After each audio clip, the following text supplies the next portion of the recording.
बाती नगीना अंदर मट्टी ऊपर चूल्हा नहीं है। समंदर को खामोश समझकर ये मत समझना कि समंदर में रवानी नहीं है। हम जब भी उठेंगे तो तूफान बनकर उठेंगे। स्टेज पे मौजूद हमारे शहर के साबिका डिप्टी मेयर मोहतरम तकी हसन खान साहब, तहरीर से तशरीफ इमाम हारिस अजीम साहब, समाजवादी के हमारे रऊफ भाई, फैसल भाई, तहरीर से आए हुए मुन्ना भाई, प्रोफेसर सुहेल जगरी साहब, फिरोज मूसा खान साहब, हमारे मकबूल भाई, हमारे ताहिर भाई अकबर पिंजारी साहब, मोहिमीन खान साहब,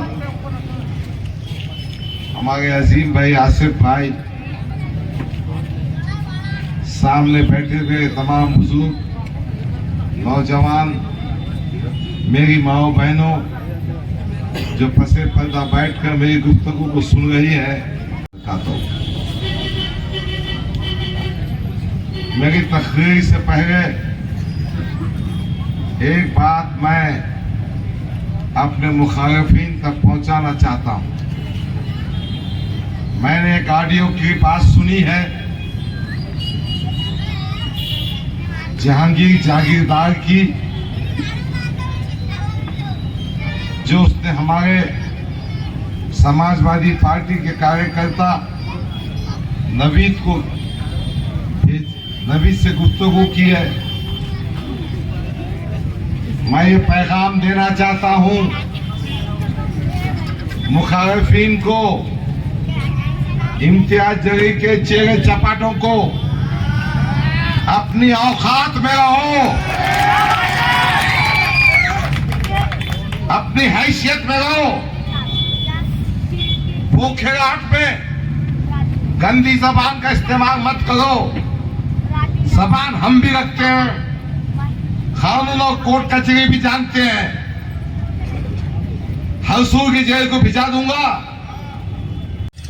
आपको एहसास होगा कि हमारे ही बीच में एक ऐसा कायद मौजूद है जो दिनों रात मिल्लत, कौम और पिछड़ी अवाम के लिए जद्दोजहद करता है। बहरहाल कल शाम में किराटपुरा के स्टॉप पर आपको पहुंचना है।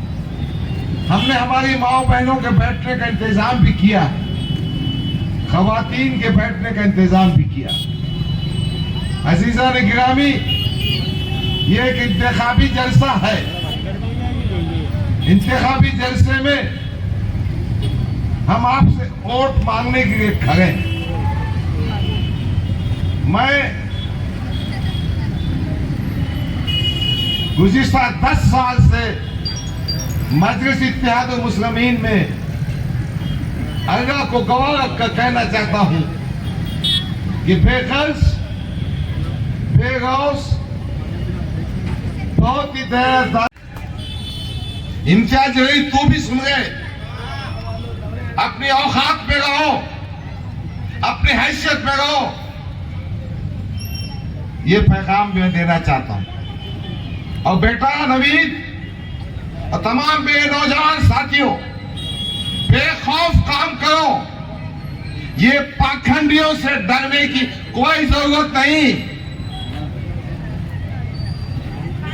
दूसरा पैगाम यह है कि कल हमारे मोहतरम कायद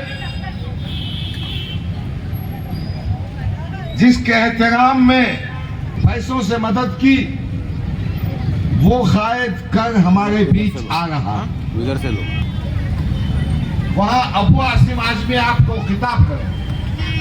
मैं गुजारिश करना चाहता हूं कि आप हजारों की तादाद में मोहतरम कायद अबू आसिम साहब को सुनिए। आपके दिल में उमंग पैदा होगी। आपको महाराष्ट्र की सही तस्वीर होगा गया। जवाब यह है कि इनकी जो पप्पा है ना, देवेंद्र फडणवीस उनकी हिदायत पे किया गया। इनकी ये ख्वाहिश है, इनकी ये इच्छा है कि इनके सिवा महाराष्ट्र में कोई नेता ना बने। मैं मेरे पार्टी के जिम्मेदारों से पूछता हूं, आप किस बुनियाद पर कहते हैं कि हम नौजवानों को ताकत देंगे? मैंने असद साहब को खत लिखा, 10 साल जिस पार्टी में मैंने काम किया, लाखों करोड़ों रुपए खर्च किए, महाराष्ट्र का कोना कोना पहुंचा, नागपुर से लेकर कोल्हापुर तक, बंबई से लेकर नांदेड़ तक, सब जगह मैंने मजलिस के काम के लिए मुसलमानों के दुख दर्द के लिए पहुंचा। अब मैंने लिखा कि मेरी उम्र 67 साल हो चुकी है, शायद ये इलेक्शन मेरी जिंदगी का आखिरी इलेक्शन हो सकता है। मैंने 2019 में वंचित बहुजन अघाड़ी का इत्तेहाद टूटने के बाद तकरीबन 200 इलेक्शन रजिस्ट्रेशन के कैंप किए और फिर मैंने, जिसके आप भी गवाह है, कि वोटर्स की संख्या बढ़ाई। अल्हम्दुलिल्लाह आज इस कंस्टिट्यूएंसी में 1,46,000। और जब फल खाने का वक्त हुआ तो तू यहां घुस गया, तू हमारे पासंग में भी नहीं। मैं कहना चाहता हूं, आज अपने मशरक़ी हल्के में मैंने जो आवाम में बेपनाह मोहब्बत देखी है, जो हमदर्दी देखी है, गयूं नौजवानों में वो जज्बा देखा है कि मुझ पे होने वाली नाइंसाफी के खिलाफ उठ खड़े होना है, तो यकीनन जीत हमें मिलेगी। और हम ये नाथूराम गोडसे की जो औलाद भारतीय जनता पार्टी का उम्मीदवार अतुल सावे है, उसको दफन करेंगे, उसको कैफरे किरदार तक पहुंचाएंगे। अजीजा ने गिरामी इंशाअल्लाह ताला करना चाहते हैं तो पैसा कमाने के लिए नहीं, मांडोगी करने के लिए नहीं। देखिए 2014 में 60,000 वोट में मुझे इस बात का एहसास था कि सिर्फ मुसलमानों के वोटों पर ऐवानों में पहुंचा नहीं जा सकता। इसीलिए मैंने कोशिश की कि वंचित बहुजन अघाड़ी, प्रकाश अंबेडकर, उसको एमआईएम से जोड़ दिया जाए। यकीनन एमआईएम और वंचित बहुजन अघाड़ी के इत्तेफाक से यह इम्तियाज जलील खासदार बन गया। और फिर उसके बाद जब असेंबली के इंतखाबात आए तो यही इम्तियाज जलील ने वंचित बहुजन अघाड़ी और एमआईएम के इत्तेहाद को तोड़ दिया। चिंता रहता तो मजलिस और वंचित एक ताकत बनकर महाराष्ट्र असेंबली में जिंदा रहती। सवाल यह पैदा होता है कि खुद के खासदार बनने के बाद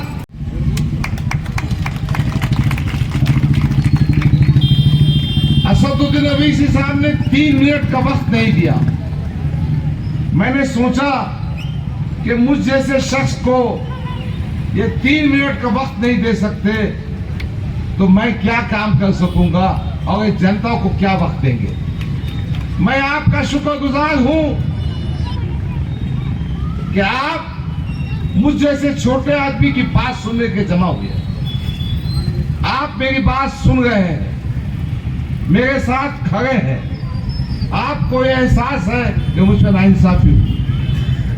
दूसरी बात, यह प्रोपेगेंडा भी किया जा रहा है कि इम्तियाज जलील और डॉक्टर गफ्फार के वोटों की कटिंग में भारतीय जनता पार्टी आ जाएगी। सुन लो, इम्तियाज जलील तू हमारे पासंग में भी नहीं है। तू उधर का पैराशूट इधर आ गया। तेरी कंस्टिट्यूंसी थी 2014 में मध्य की। अरे पार्लियामेंट में हमने टिकट तेरी सूरत देखकर दी थी और लोगों ने मेरे कहने पे मेरे साथियों और बुजुर्गों ने दिया था। हमने मशवरा की हल्के में 10 साल मेहनत की, बीज बोया। मैं आपसे गुजारिश करता हूं कि आपके वोटों से मुझे नवाजिए, मेरी सरपरस्ती कीजिए। आपको यह हक हासिल है कि मुझे फोन भी कर सकते हैं, मेरा गिरेबान पकड़ सकते हैं, मेरा दामन पकड़ सकते हैं। मैं आपके बीच था, है और इंशाअल्लाह हमेशा रहूंगा। खुदा हाफिज, अस्सलाम वालेकुम। मैं जनाब नसीम सिद्दीकी साहब से गुजारिश करता हूं कि वो मुखातिबत फरमाएं। तमाम तारीफे खुदाई बाबरकत के लिए वो तमाम जहां को पालने वाला है। दरूद सलाम मोहम्मद व आले मोहम्मद पर। खुद का जमीर, वो खुद को कौम का वफादार बताते हैं और मैं जानता हूं तुम्हारी हकीकत को, इसलिए जुबां पे सच का शोर लाया हूं। और जो 10 साल सियासत पे कुर्सी पर बैठ के तुमने न बदले कौम के हालात, ये सच बताने में शहर औरंगाबाद आया हूं। शहनशीन पर तशरीफ फरमा आली जनाब डॉक्टर अब्दुल गफ्फार कादरी साहब, स्टेज पर बैठे तमाम ओहदेदारान, जिम्मेदारान और यहाँ पर अब्दुल गफ्फार कादरी साहब की हिमायत में बैठे मेरे मोअज़्ज़िज़ साथियों, मेरे बड़ों, मेरे बुजुर्गों, मेरे नौजवान साथियों, मेरी आवाज जहां जहां तक पहुंच रही है, मेरी पसे पर्दा नशीमा बहनों, अस्सलाम वालेकुम। ये एक इंतखाबी जलसा है और आपको मालूम है कि 20 तारीख को आपको वोट करना है। हर 5 साल में इंतखाबात का दौर आता है और हर 5 साल में हम लोग वोट करते हैं। आपको मालूम है कि 10 साल से मुसलसल डॉक्टर अब्दुल गफ्फार कादरी आपके बीच में है, 2014 से 2019 तक, और ये 2024 में भी आपके बीच में है। लेकिन 2014 में मंच कोई और था, 2019 में मंच कोई और था, और ये नसीम सिद्दीकी जो दिल्ली से आपके बीच में आया है, ये मजलिस का पैगाम लेकर आता था। लेकिन आज मैं डॉक्टर साहब की हिमायत में आया हूं क्योंकि मैं आपको बता सकूं, एक शख्स जो सत्ता के नशे में चूर बैठा है, जिसको कौम से कुछ लेना देना नहीं, सिर्फ इत्तेहाद की तो बातें जुबान पर है, वो सिर्फ मुसलमानी को क़यादत को मिटाना चाहता है। वो शख्स खुद के उसके अंदर इतना फरेब भरा हुआ है मेरे भाई। मैं आपको बताऊंगा कि जब आप यहां से जाए तो आप मुझे बोल देना, मैं शहर औरंगाबाद से खामोश चला जाऊंगा। मैं आपको बता रहा हूं कि इस मुल्क की फिजा में आतिशी भी गोले हैं। इस मुल्क के हुक्मरान अपनी राहों से भूले हैं। मेहनत मजदूर की कमाई पर जब एक अमीर पलता है, सड़क पर एक गरीब मरता है, दर्द से बिलखता है, कर्ब से तड़पता है, तो मुझसे सवाल करता है। डॉक्टर साहब ऐवान में नहीं जा पाए क्योंकि एक शख्स जो मजलिस को बर्बाद कर देना चाहता था, जो चाहता था कि मेरे सिवा किसी और का चेहरा मुस्तकबिल में आगे ना बढ़े, मेरी सियासत सबसे आगे रहे। अरे 2014 में अवाम ने एमएलए बनाकर सेंट्रल की अवाम ने भेजा था। 2019 में मेरे भाई आप लोगों ने भी अपनी मोहब्बतों से नवाज कर पार्लियामेंट में अंदर भेजा। लेकिन मेरा सवाल है कि आप लोगों को सोचना है, अल्लाह ने आपको सियासी शऊर दिया है, अल्लाह ने आपको सोचने की फिक्र दिया है, अल्लाह ने एक जज्बा दिया है। जरा सोचिए, 10 साल मुसलसल सियासत की कुर्सी पर बैठने के बाद उस शख्स ने ऐसा कौन सा काम किया? साल बाद जब अकबरुद्दीन ओवैसी साहब आमखास मैदान में आते हैं, वो तकरीर कर रहे थे, आप लोग भी वहां पर मौजूद थे।